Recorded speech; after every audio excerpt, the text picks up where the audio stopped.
some stories are heard, others become legendary. Welcome to the Becoming Legendary podcast, hosted by Rita Valente, the visibility architect and the fame activator. Real stories, raw conversations, legendary impact.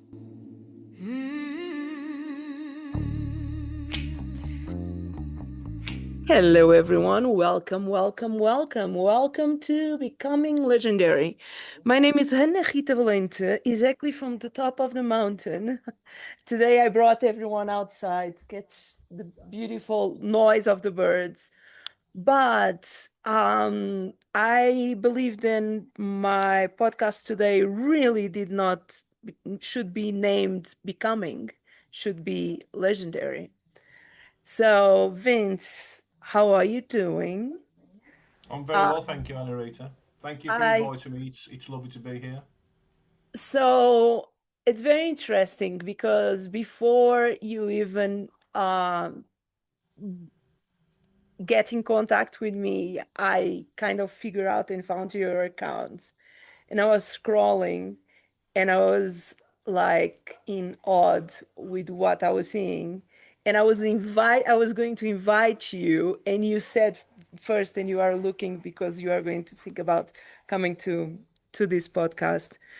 So obviously then we can see the pieces of art and you have behind you, but for sure we should start a little bit before. If And I know what you sent to me, and I know what I replied to you, and I know our exchange of words, but these people don't. So, what did you want to be when you were little? Well, when I was a young man, a very young man, I always wanted to be an actor. I suppose that was my initial start off with an artistic lifestyle.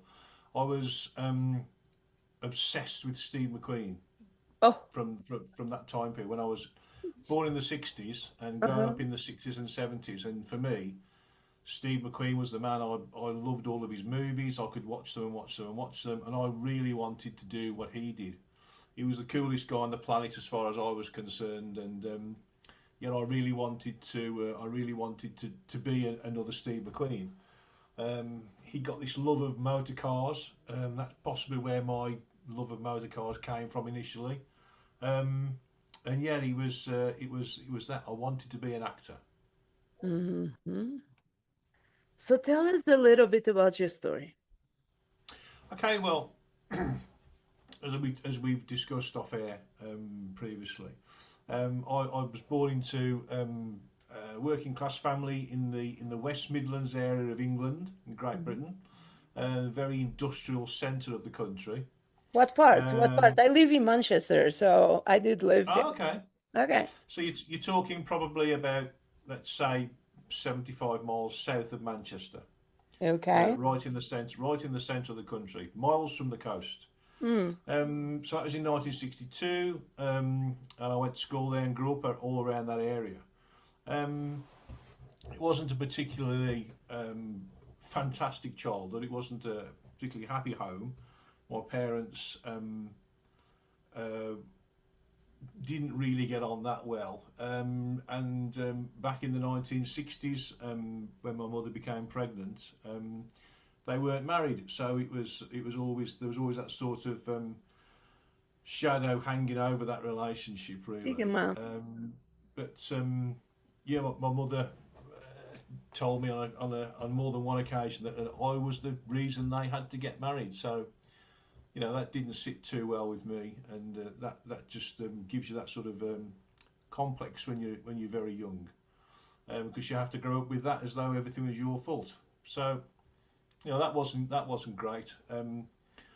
But at the same time, I always had an interest in art because back when I was a kid, you used to be able to buy these colouring books, and it was basically a load of drawings that had no colour to them, on really cheap paper. And I had a crayon set, and I used to colour them in. I would sit there for hours just starting at the front and colouring everything in, adding backgrounds to them and everything. So that was again linked into my artistic side.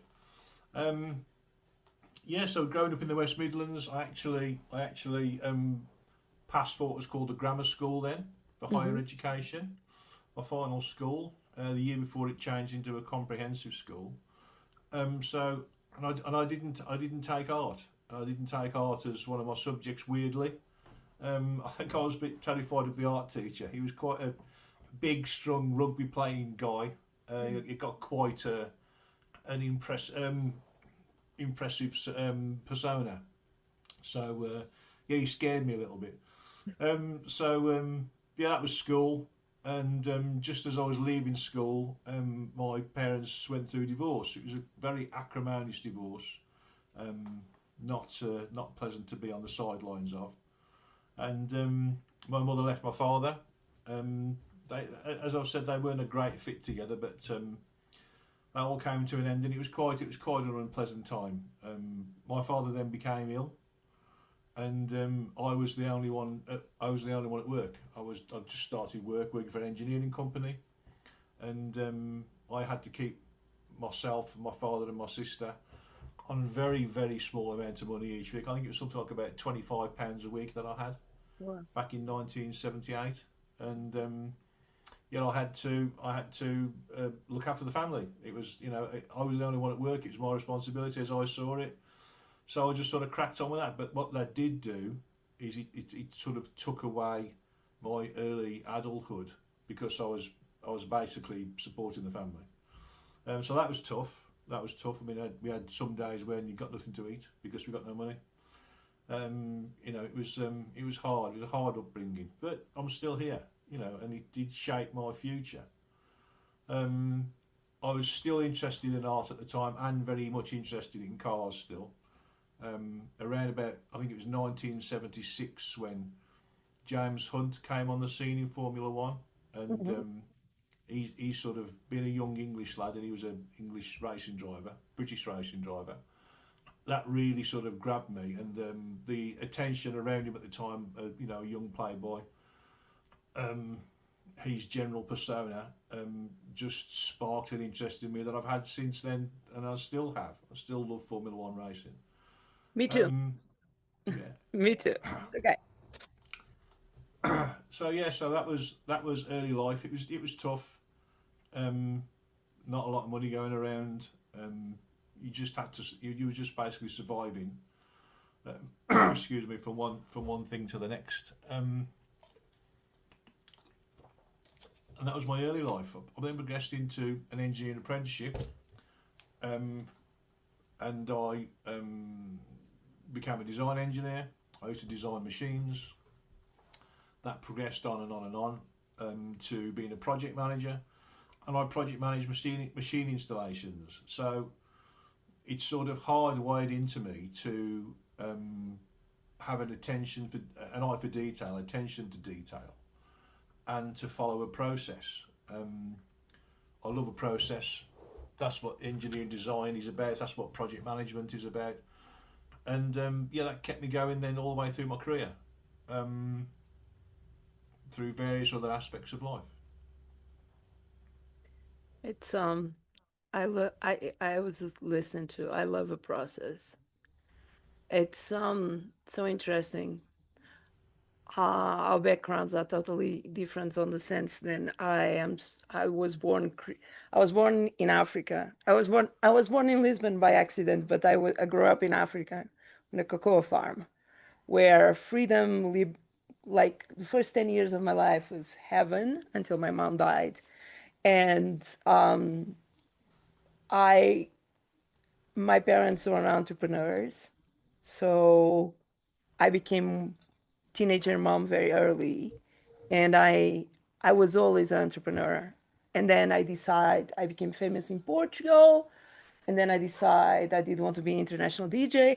I was living in Manchester because I worked for Ministry of Sound for many years, Oh, okay. and I was I many times, and this last 5 years after, the 2020, I became a coach, and I became this visibility coach I was a coach, and then I give up to be a coach on the sense then I prefer to find projects and work as a teammate because many times my creative is so expanded then it's like my own process and I don't know how to explain. So as a coach I was failing because I was saying it's so easy, just go here, here, here, but it's so easy for me because I do things in a different way.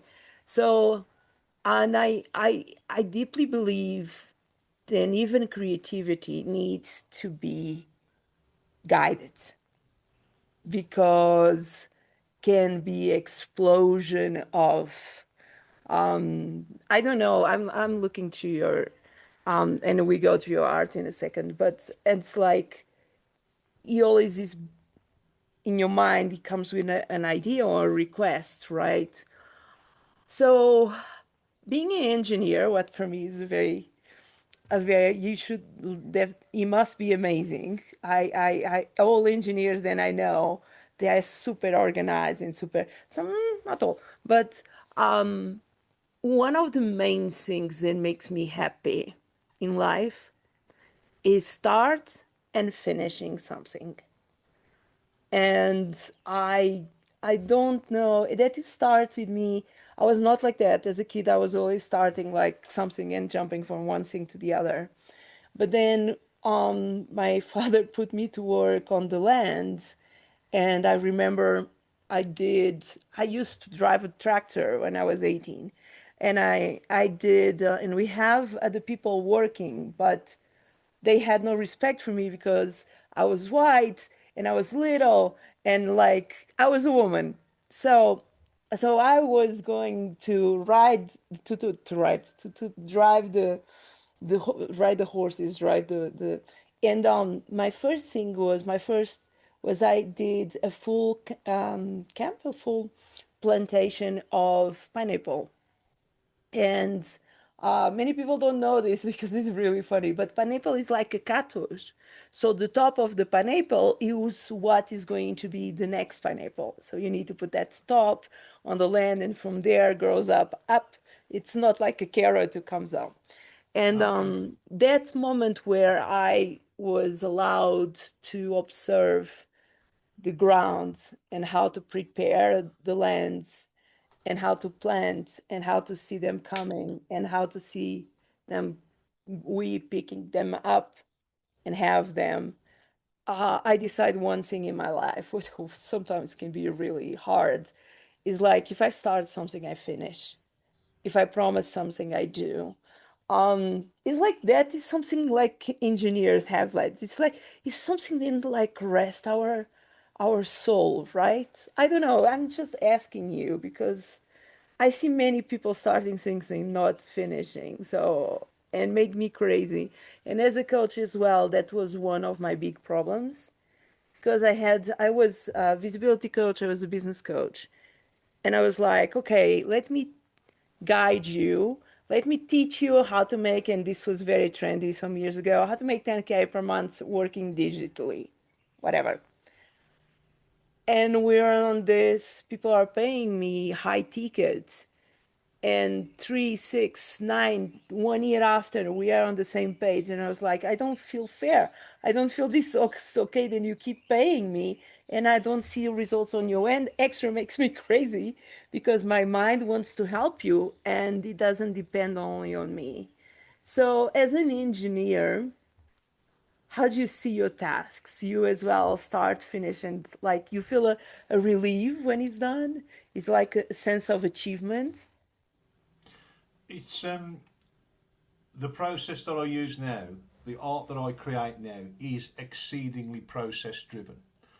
And that suits me because coming from let's say the first part of my career when I was a design engineer, I would have a brief for a machine that I got to. It was all about automation. So you would have a product that would come from the client, and our company, the company I work for, would um, design a machine to assemble that product in various stages. So you had to follow their process of assembly because they knew their product and how the materials went together. but you also had to design a machine to help make them faster. So you'd have a brief from the sales team, and then you'd come up with a concept, and you design the machine around that. There's some fairly large machines, anything from one machine I designed was to assemble accelerator pedals for Nissan and Renault. Another machine was to design a toilet flushing canister. Okay. So it was always very varied. You know, you could for 6 months you'd work on one thing, and then you'd bring that to a close. You'd get all the drawings created, you'd issue all the drawings, and then it would go through production, and it would get made, and then you'd have to oversee that. So it was very much a start, a sort of a middle, and definitely an end when it was delivered.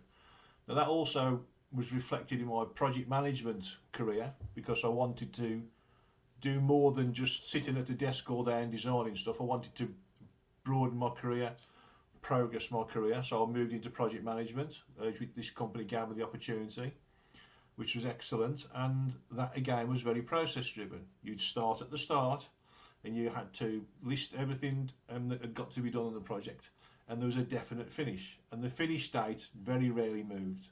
The start date usually did move, and it got close to the finish date, so everything got compressed. But again, there was a start. There was a kind of a lull in the middle where everything was being done and everything was coming together, and then there was the focus and the drive at the end. Weirdly, both of those concepts, both of those working practices really suit this medium, because it's a Victorian process. So when this was originated, there was no electronic shortcuts, there was no AI, there was no digital capacity at all, obviously, and everything was done by hand. Everything is still done by hand with the way that I work. And you start, you move through the process gradually, and you come to the end. And it still follows the same sort of how can I say? As an artist working in this medium, I still follow the same sort of feelings that traditional artists get when they're using paint as a medium, where you get through the ugly stage in the centre of the work, in the middle of the work process, and you feel this isn't coming together properly, this isn't going to look great, I hate it, I can't stand it. You go through all of that just the same as a traditional artist would, but All then the questions an artists go through. I'm a music artist, so I know exactly, like, even though even if we share, if you like to share, and people say, "Oh my God, it's looking amazing," there is something inside. It's never ended. I don't know if you have that. At least with oh, music, correct. I feel like it's always something. Then you could like change. It's very hard to let it go. Yeah, Oh, I want to talk about your art, but I'm going to jump in a question, and then I will go back.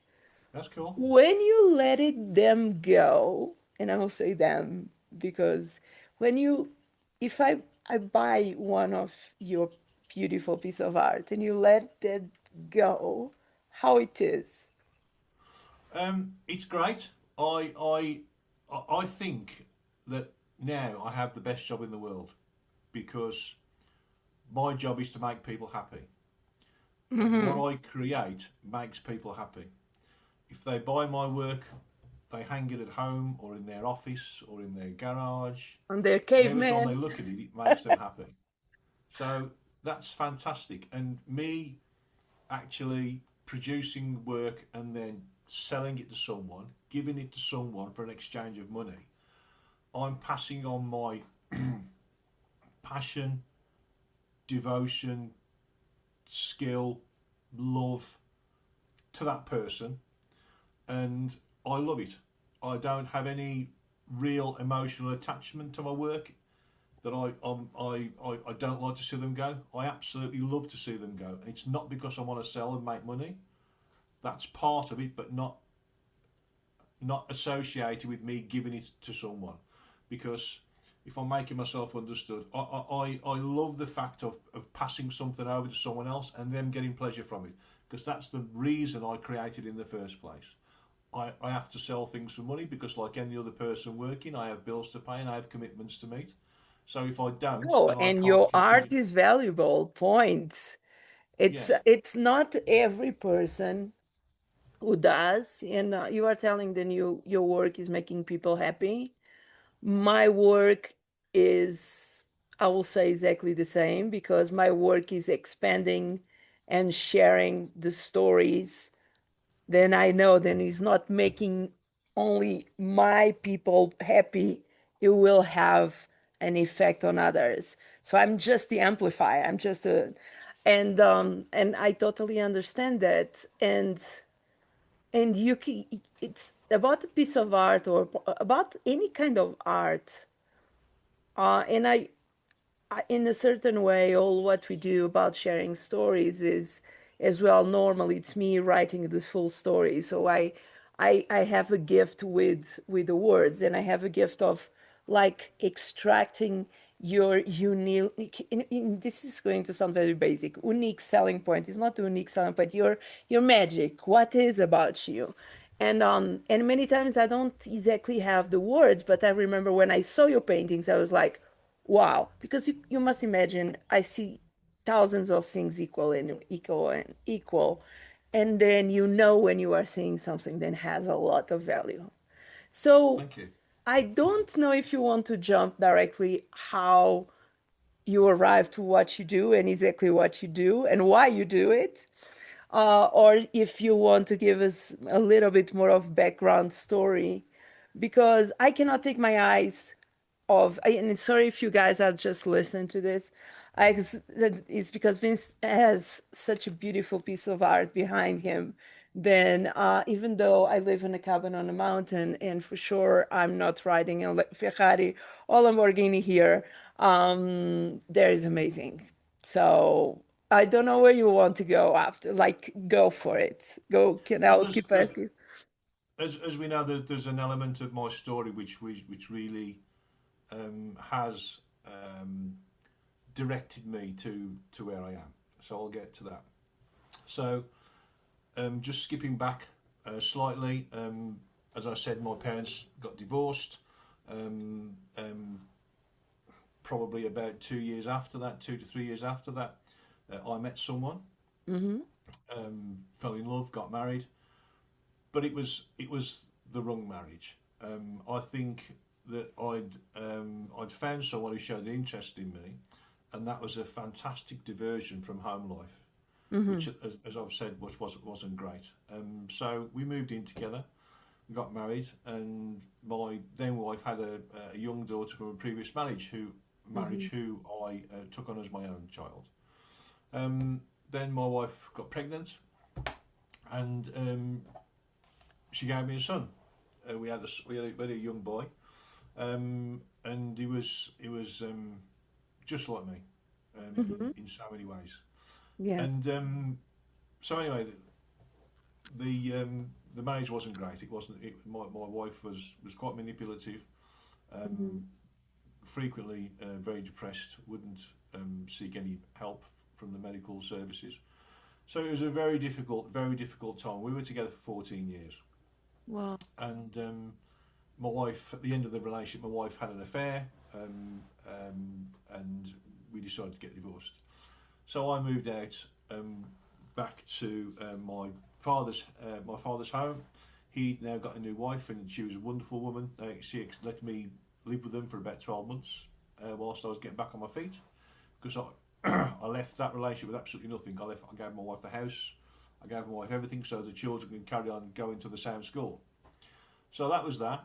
And about a year later, um, I'd not gone out of the house, hardly gone out of the house. I decided I need to. When I was 36 at the time, I need to start rebuilding my own life for myself, because I was just going to my ex-wife's house, because she'd actually moved. My ex-wife's house every weekend, and I was looking after the kids at the weekend while she was going up with in a new relationship. I thought, I've got to start thinking about me. I've got to give me some time. So I sort of decided, we talked about it, and I'd go every other week.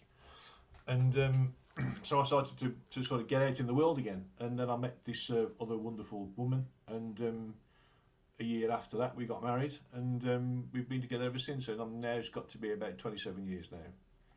Um, Congratulations. Thank you, thank you.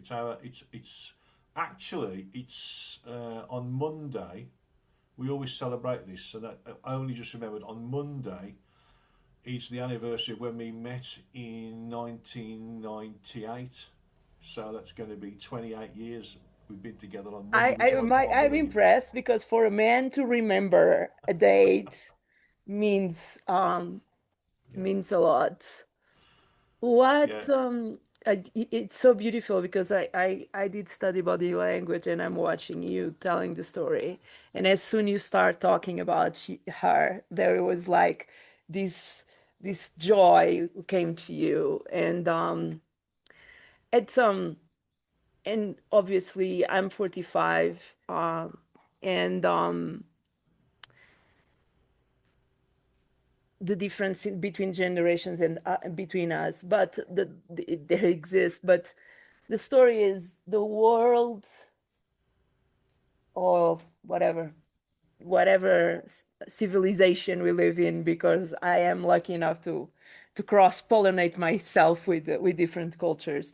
But the idea of children, marriage, house. I'm talking housing special because I'm a digital nomad. I lived in 56 countries, and for me, I I I have a different concept. And but all these things that are put they did put in our heads and much more in yours, because I'm a black sheep. I grew up in Africa. I was homeschooled in Africa. When I arrived to the high school in Portugal, I was like, I don't know what you guys want, but I'm not like that. And I was always against the system. So I think that is the reason why, as a famous person in Portugal, I suffer a lot in 2007, in the time then every press could say, like, it looks like we are in pure UK sensationalistic titles. And I was the cover for many, many reasons and not necessarily all true. But I was always like questioning myself about what people didn't, what society did it told us, then we did need to be happy.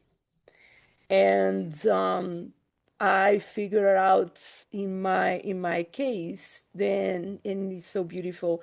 And on the end, all my guests, we arrived to the same conclusion, and especially because we are in a certain time in our life where we ask, wait a second, who am I? Like extra, the brother, the son, the father, the project manager, the designer. Who am I? And when we can stop and really ask who we are, and not be, my biggest fear in life was to be alone. My biggest fear in life. And I live alone on the mountains now, in the middle of wolves and etc. So I'm totally extreme. Like, okay, this is my biggest fear. Let me look to the fear in the eyes. But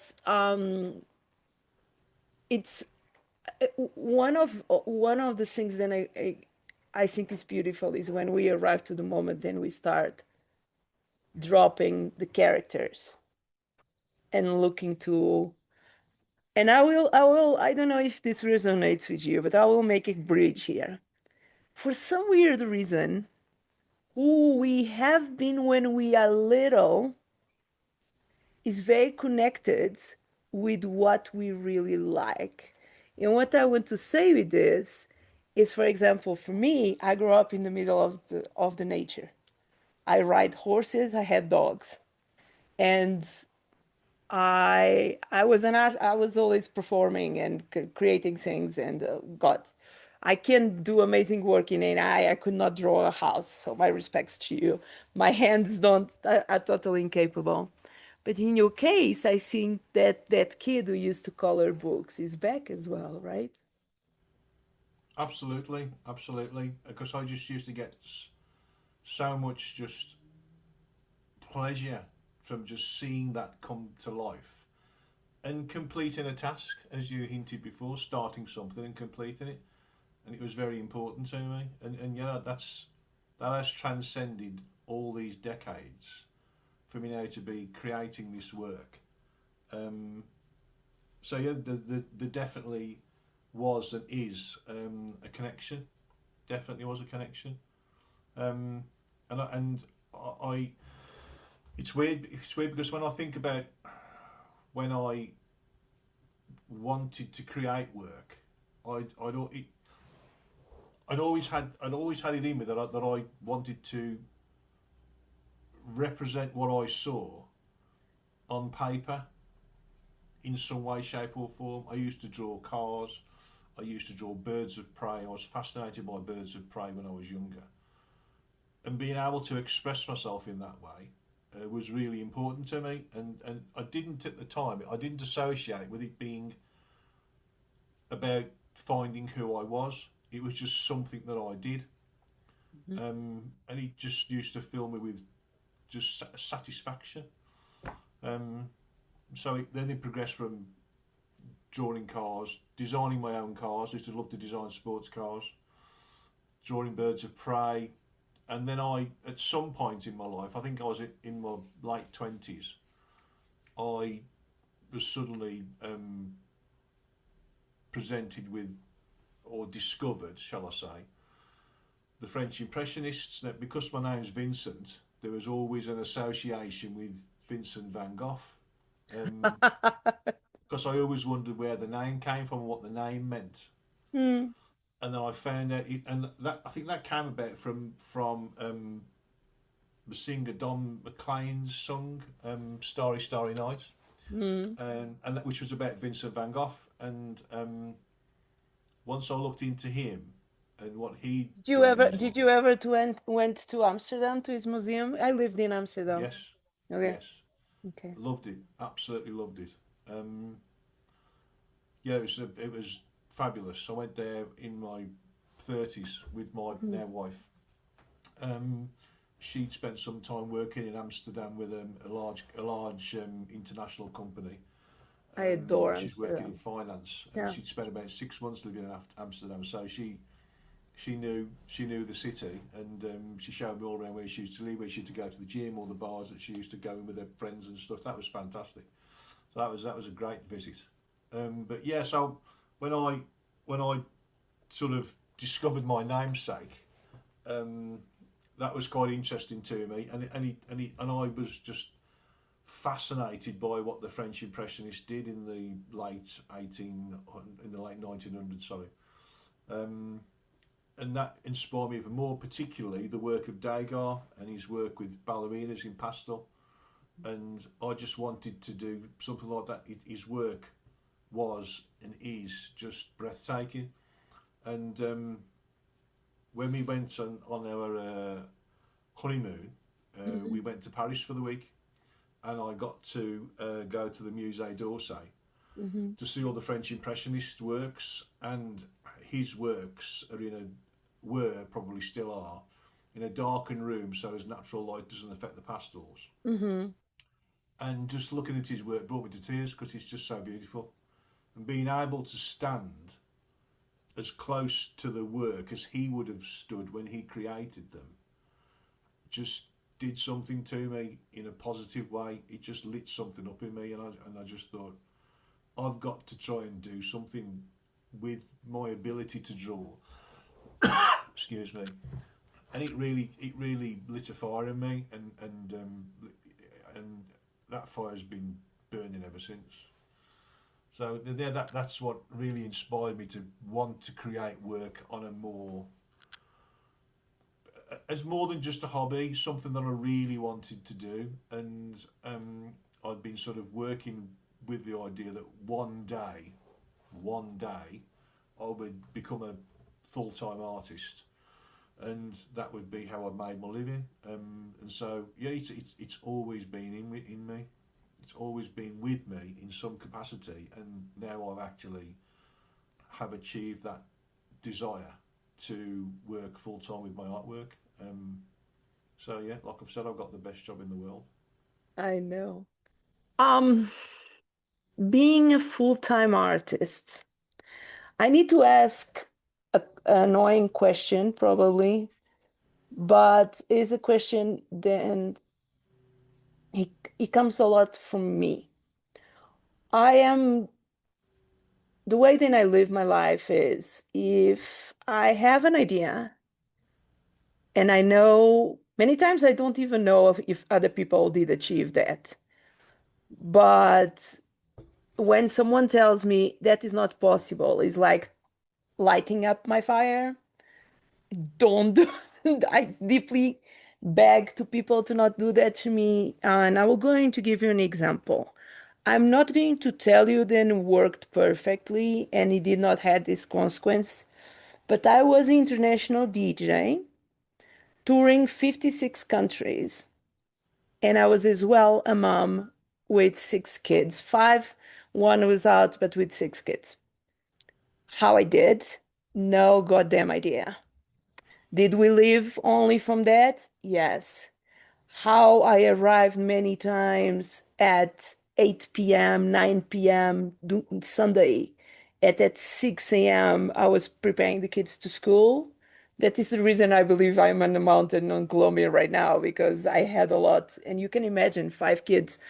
Um, I had 5 kids, and then I was raising another one from a blended family. And extra all the drama then comes with. Um, and did my kids were happy with it? I don't think so. They were happy in certain moments. Was that the best choice? I don't think so. But I did want to do it.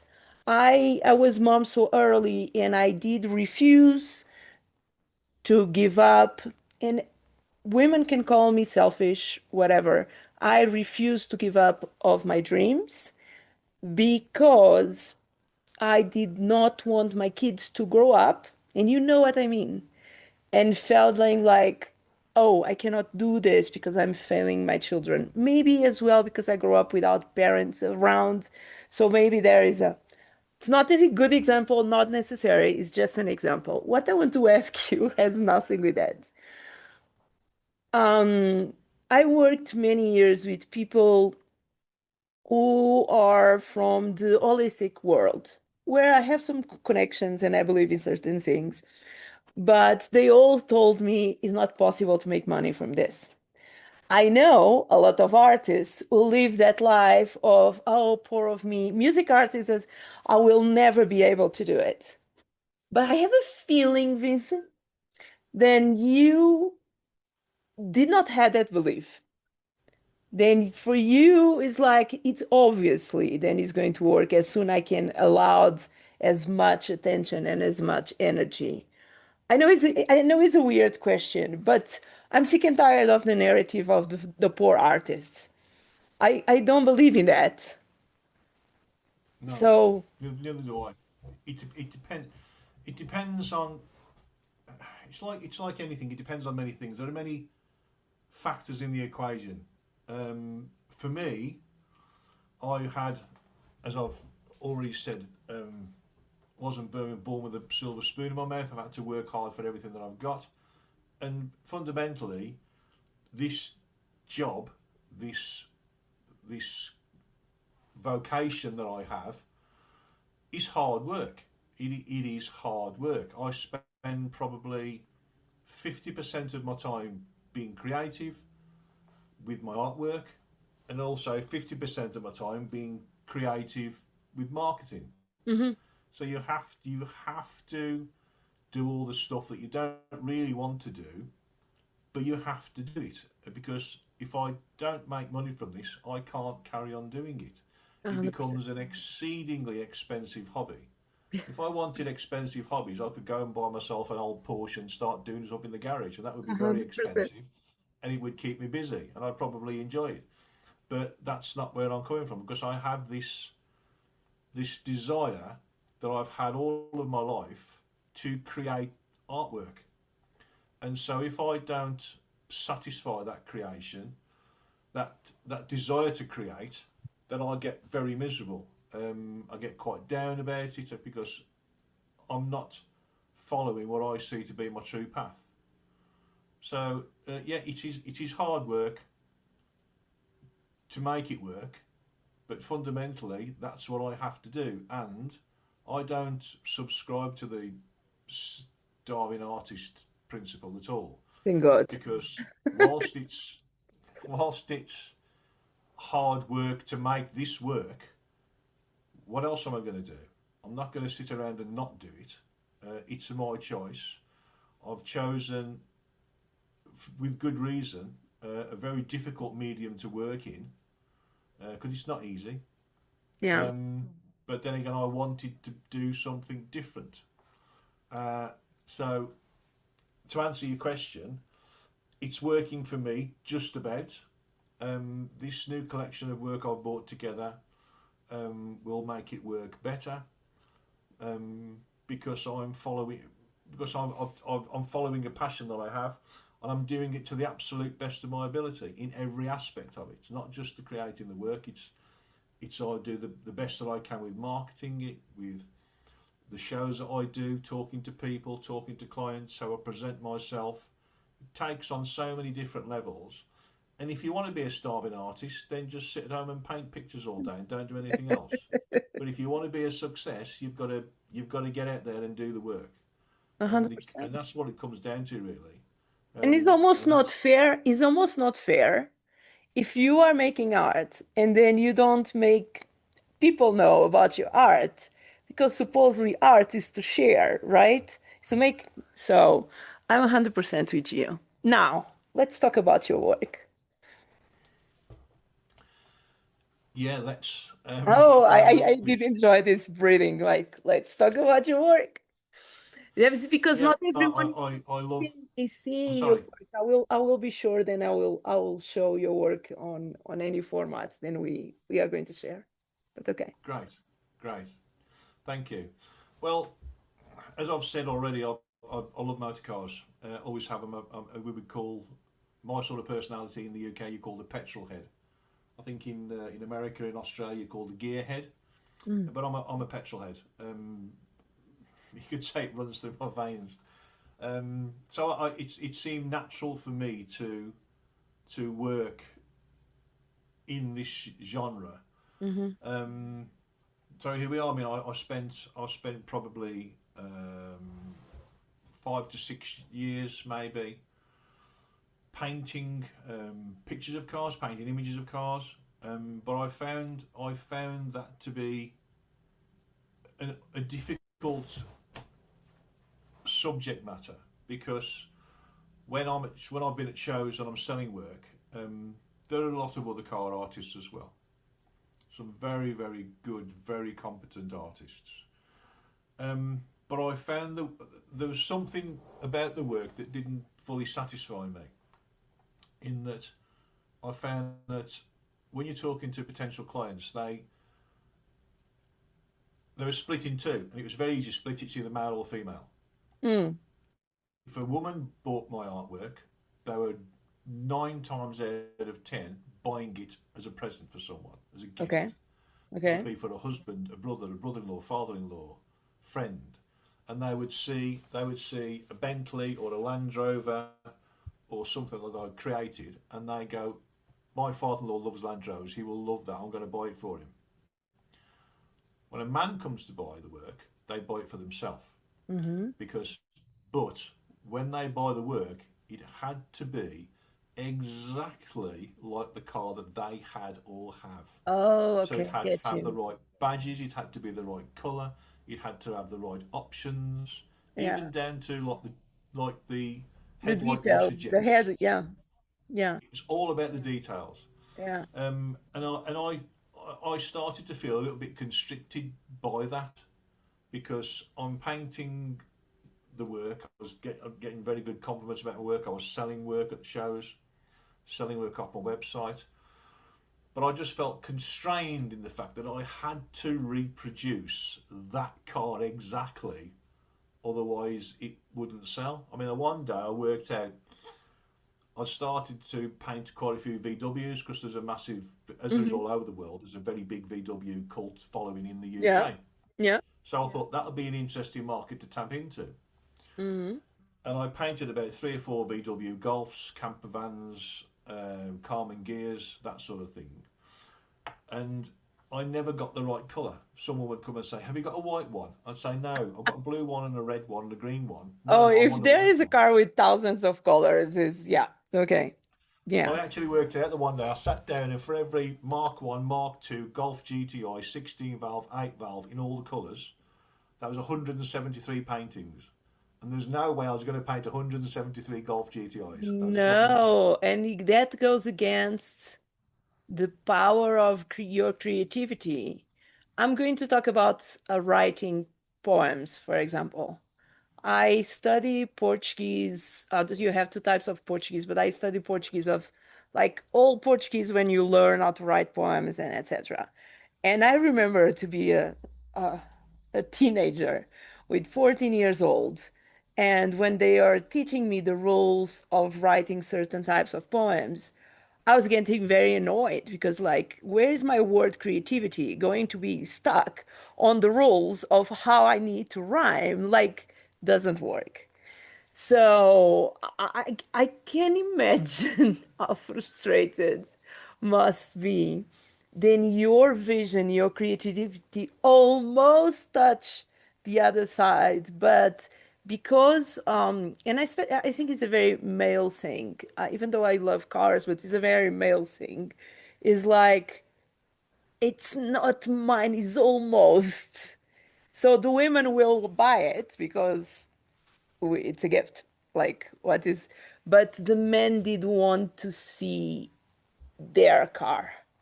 So probably that is the reason why you change slightly what you do. And I'm looking, I for who is not seeing, I Vince have this beautiful, beautiful.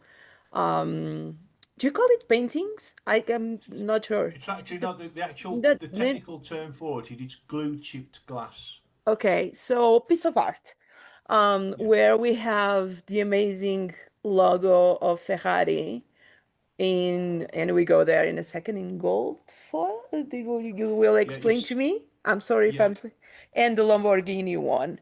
Um, and now with Lamborghini one and Ferrari, they automatically think about the story between both. And it's there is many people did not know Lamborghini started as a tractor. There is a very interesting story between that. And I'm looking to, okay, I had two Porsches in my life, and I drove 5 or 6 Ferraris. And I don't know what is my issue with Ferraris and Lamborghinis, but I'm small. I have 1 meter 63. What I don't know how much is in on feet, but I'm small. And in the same way, then I was sponsored by Dodge when I was a, and I was so high that I could not like see what I was doing. And I'm a great driver, but as all women, it's difficult for us to park. Point. Let's be honest. And because you women said have a that, not me. no, no, we was. I said that. I said that. Like women, I'm a great driver. I love to drive. If I drive alone, I love to drive. But I love to go to Germany to be able to drive whatever I want.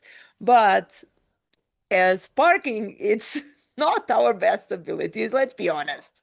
And not all women know how to drive. I grew up with the dad who would teach me how to drive on the mud, and I think I know my first car was a Willys from the Second War. So if you can drive that thing, you can drive anything. So I'm good taking out of the mud. It's a weird skill, but I'm looking to your. I'm looking to, and especially the Ferrari one. I could never drive Ferraris and Lamborghinis because I was too small. Like even like there is I had a Panamera, then I probably was, and I had a Z3 a long time ago, BMW. And but my favorite car of all times, and everyone will say that I'm insane after driving these ones, is a Mazda MX-5, a Miata, and I adore that car. I don't know if it's because the traction is like they have the traction on the opposite, and it's very nervous, and it's like it's have you have a small gear box, you call it, Yeah. and I adore. Now, I'm looking to your logos. No, not your logos. I'm looking to your pieces of art, and I had that feeling. I don't. I want to have it, and that was what I went through when I saw your Instagram. I was like, I live in a mountain. I had no clue what I'm going to do with this, but I want one.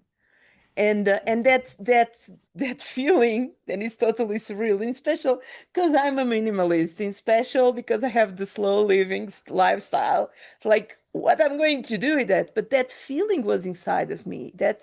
And I believe, maybe I'm flying under my nose like Portuguese people say. I believe you, I'm going to say something. You call the McQueens on all of us, the underdogs, the ones with fire. People like your art are the ones who have that fire inside. I are the fighters, the survivor ones. There is like, it's a little bit because you can explain they are made in gold. Can you explain to who is not looking, so Yeah. you can tell us a little bit. But sorry, I went full. I was so in love for your work, then I could not control myself. But okay, please, it's your Well, podcast. first of all, thank you for that wonderful compliment. It's lovely to hear that from someone who's admiring my work rather than me looking at it Yeah. and coming to my own conclusions. As I've said, the process is called glue chipped glass, and it was used in Victorian times in the UK and America at the same time. Around about the 1890s, it was devised, and it's basically the removal of shards of glass with an animal hide glue.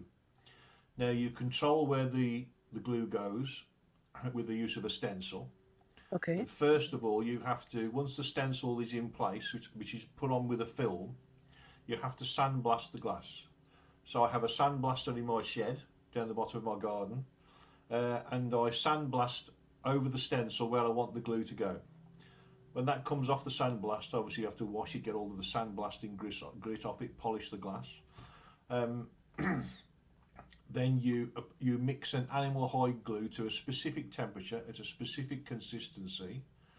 It's up to about 145 degrees Fahrenheit, and once it's reached that temperature, you then pour it over the glass and over the stencil.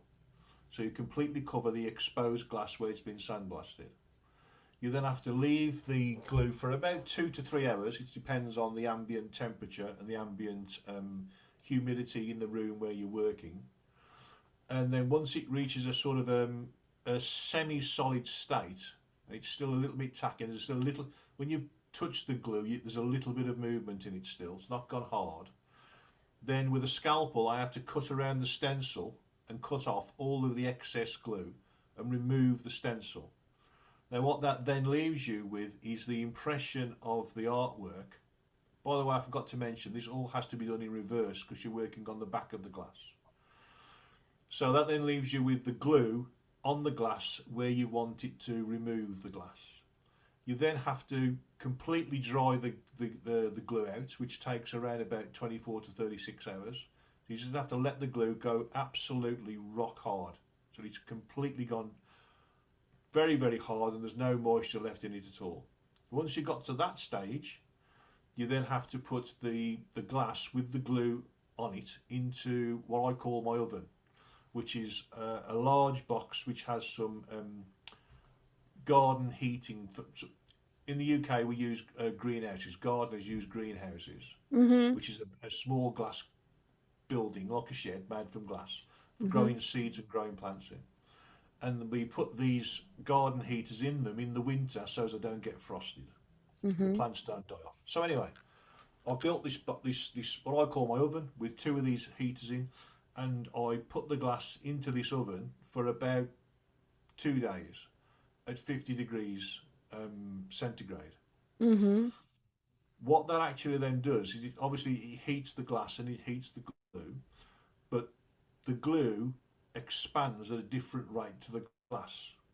So what happens then is that the glue actually starts to peel itself off the glass. And as Mm-hmm. it peels off the glass, it removes very thin shards of glass with it that stays with the glue.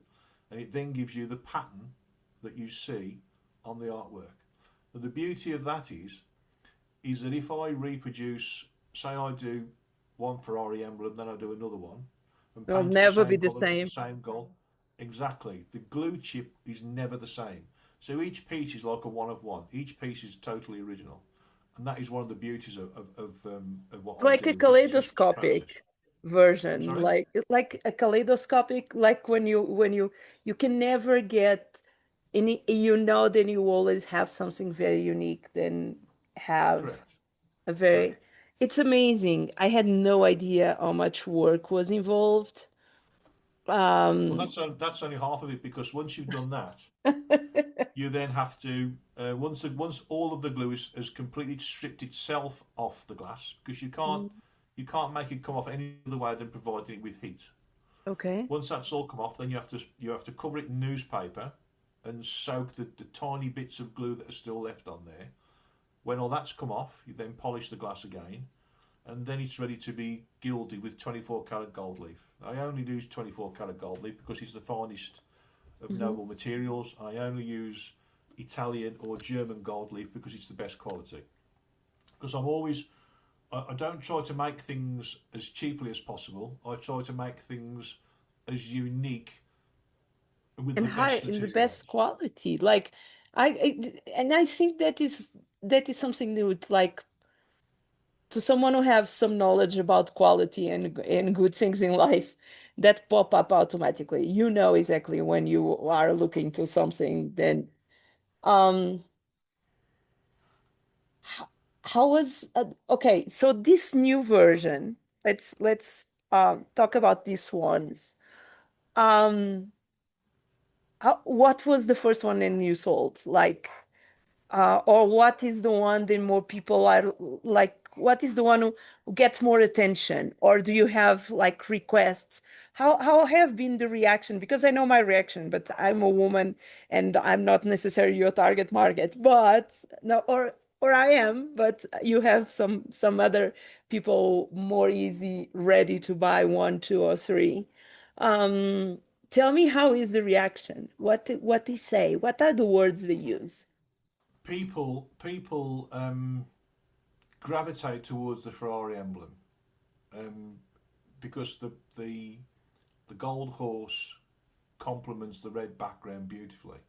Yeah, It, it's black and gold amazing. are superb together, but there's something about the black and red which is something else. So that gets whenever I take that to a show, that gets lots of attention. Um, and people don't fully understand what they're looking at. So I have to educate the boy because no one has Like seen me. anything like this before. Well, Exactly. you're not alone. You're not alone. Everyone is the same. They say what is it exactly, and they can't believe that it's all on the back of the glass because the front of the glass is completely smooth. I always use 4 millimeter glass because that's the thinnest that I can use. If I go any thinner, then it's very, very easy to break the glass, Yeah, of especially as course. And the you glass have gets larger. transportation.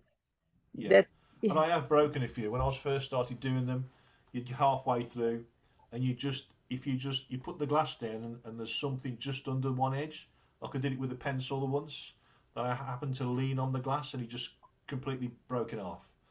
So you have to throw it in the bin and start again. So it's 4 millimeter glass, and the shards of glass are around about up to half a millimeter thick. So they're not particularly deep, but they look deep. But so the Ferrari gets the most attention because of that colour combination. And when people buy one, they're so happy that they've got something totally unique and original. And just telling them the story of how it's made and stuff, it really grips people because it's such a time-honoured craft, really. It's, as I say, it's over 125 years old. The process is, and it really has, or it really did, almost die away. But there are a few people like myself, some excellent glass artists who still use this process and this craft to make beautiful work. So yeah, the people look at it and they're in awe, and once you tell them what it is, they're just amazed. And when they have a piece at home, they're just so pleased to have something like this. I think what it really does. I mean, I feel that the work that I create, I'd like to think that the work that I create conveys my love of, one, the process, but two, the object. As I keep saying, I love motor cars. Motor cars for me are some of the most beautiful things ever created. I'm not so keen on modern motor cars. They're a little bit too aggressively styled for my liking. But when you think back to like Ferraris of the 60s and 70s, and the curves and the way that the body shape is so beautifully resolved from one curve at the front of the car all the way through the car over the cockpit to the rear of the vehicle, and the way that everything comes together, it matches, and it's just proportionally correct. Ferraris, Maseratis, Lamborghinis, Aston Martins, Bentleys, all these sort of vehicles, they're made for more than just getting from A to B. Even looking at cars like, let's say, a Fiat 500 or a Volkswagen Beetle or a Mini, Mhm. they're I still I beautiful. have here Renault L4. Do you remember them? Like it's Is that? a Renault L4. Oh It's yeah, like, yeah, yeah, yeah, I have like, yeah. I don't know for why, but in Colombia is the car of the people. Doesn't make sense. But what is amazing is because we are in such big, like my car is from 87, Yeah. and is the other cars cannot come up on the hills and that car can go. And I don't know, it's something so exotic. I remember to have a Porsche and people don't look did not look to me as they look happy when they see me on my blue one. So yeah, it's a very interesting love affair with at least, I think we have two moments. Like we have the new kids on the block, although where the Lamborghini kind of annoys me a little bit because I used to live in Cannes, and I used to know this company who rent for an hour all these expensive cars so they could do an Instagram, like, and I every single day I was seeing the same cars. So that kind of logic for me doesn't. One thing is loving a car, is living the car. Like I was talking about Willys. If you show me a Willys, I will jump, or any kind of Jeep, even a Samurai. Like it's just a story, it's just a feeling and connection. I am very, very impressed as a marketeer, as a storyteller, because I don't do marketing. I tell stories. People don't buy if you want them to buy. People, you need to give to them, and I'm going there in a second, and give, and then they will decide to buy, even though we did condition them to buy. That's another story. But for example, your gold, in my opinion, and this is a gift from me to you, is when you are preparing a Ferrari, a piece of art for me, for example, and the time, the process, if you have the opportunity to film some bits of that, and it's kind of in a diary, then I know it's not you are selling me a piece of art. You are selling me your dedication, your love, your experience, and all that attention, because it's for me makes sense. I don't know if you are understanding what I mean. It's Oh, like completely. it's like we are on a season on this world where attention is the big currency.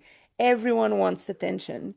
More than making money, that what I think is funny. People want attention. And what you are telling me is like a pregnancy. It takes all the process of making be, and all the process you probably are thinking about the person, or the person who will buy it, or the person who did ask you to do it or order or whatever you call it. um I if I was working with you, that was like, okay, this is the painting, do you want to see the process, and having the process with you, this was for me for sure something. Then I was like, oh yeah, can you please have and give me like a short video of all the process? And okay, it's just an idea. Or where people can find your work. I'm going to talk to you after this, but where people can find, we will share all the links that you sent to me, but just tell in audio because it's always good. Okay. Yeah, thank you for that. This is something that I plan to do with my next collection of work. I'm actually going to video all of the process for the creation of the works, and then um, put it all together in a very shortened form, so I'll speed it up. So that is something I do plan to do. But thank you again for that. Um, I've recently had two pieces accepted at Silverstone, the racing circuit in the UK. At Silverstone, Congratulations. thank you. I was so pleased about that. Silverstone Escapade is a hotel, meeting room, and restaurant complex on the side of the circuit. Over some the racetrack. Yeah, Mhm. and so two of my pieces hang there. They've been there for about a month, and I was absolutely blown away. So excited, so pleased when I found out that my work is hanging on the same wall as work by Damien Hirst and Andy Warhol. Mm, I couldn't I couldn't wow, believe it. It's such a wonderful thing for me as an artist of to course. know that. It gives me great kudos. But for me personally, as the artist, it's just an amazing thing. That was a life ambition I never knew that I had achieved without me knowing it. But yeah, that was superb. So I have an Ayrton Senna portrait there, and my Lewis Hamilton portrait is there also. They're both in the stairwell that go from the restaurant to the viewing gallery, so you can overlook the circuit. Apart from those two, they are also on my website, and my website is my name, vinceedmundsart.co.uk. So Hmm. it's easy to find, and all of my other works are on there also. And I'll be increasing that collection very soon because I'm exhibiting again this year at Salon Privé at Blenheim Palace in the UK in September, and I need to Congratulations. create new work for that. So I'm going to create a small um, Porsche collection for that, and I was asked last year for some McLaren pieces, so I also want to produce some McLaren works as well. So that's what I've got coming up, um, and I'll start working on all that on Monday. So that's going to be quite busy. It takes me quite a while to produce them. There's all about probably about 75, 80 hours work in each piece, but it's over about 3 weeks Oh my because God. you just have to let the process do its work. You I can't you I can't I rush have it. two questions for you. One, it's a very basic question, but I know many people are going to ask is can you send them, can you ship them around the world? Well, yes, I've actually. It's funny you should ask me that question because over the past week I've engaged an international art shipping company Okay. to do a test piece. I have a friend who lives in Spain, Mm-hmm. and I've taken one of my older pieces, which isn't automotive, but it's a glass artwork, which I did for myself, and I've used this company to send it to her to see how the work is packed, how it's transported, and how it gets to her and what condition it's in.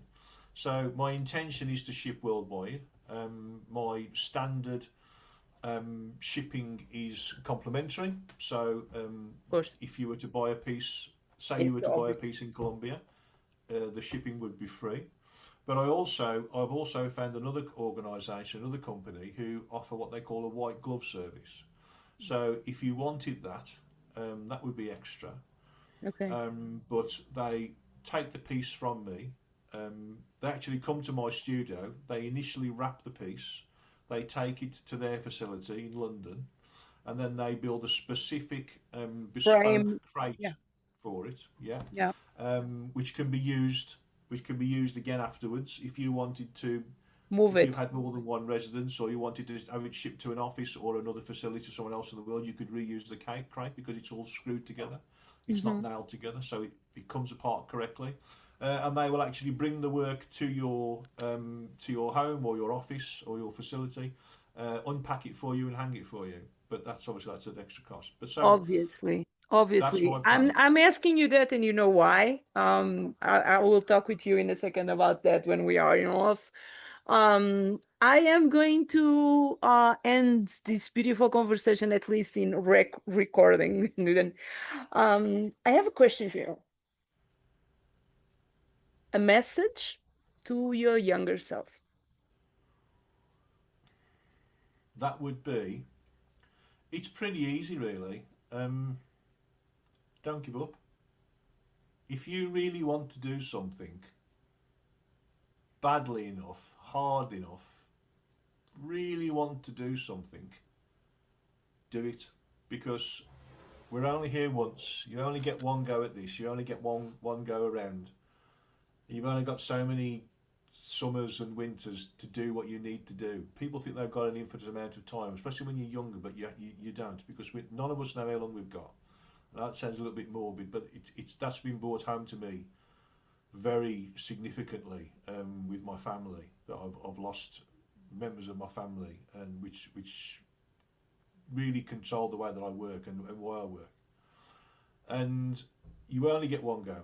So if you really want to do something, you have to get a plan, work out how you're going to do it. You don't need to have a plan from start to finish, but you need to have a plan to start. Because if you don't start something, you're never going to get there. And so you have to start, and you have to keep going. No matter what life throws in front of you, no matter what restrictions there are, time limits, anything. I mean, it's taken me till I'm in my 60s to do what I wanted to do. But I have achieved it finally. And I'm now doing something which is completely unique in the world of art, which I am so proud of. And you just have to do it. If you want to do it, if you want to do it enough, you'll do it. So find a way. So that would be my message to my younger self. Thank you Um, so much. I am going to say bye to these people, and then I will invite you to jump again in the call with me because I have some ideas for you. My name is Anahita, directly from the top of the mountains in Colombia and connecting with the other side of the world. What I don't know, but it's afternoon for you. You are in UK, right? So, such a beautiful conversation, such a different subject, and having a piece of art then you can look and title as legendary makes you feel legendary. So go and check Vince's work. I love you guys. I'll see you on the next one. Bye bye.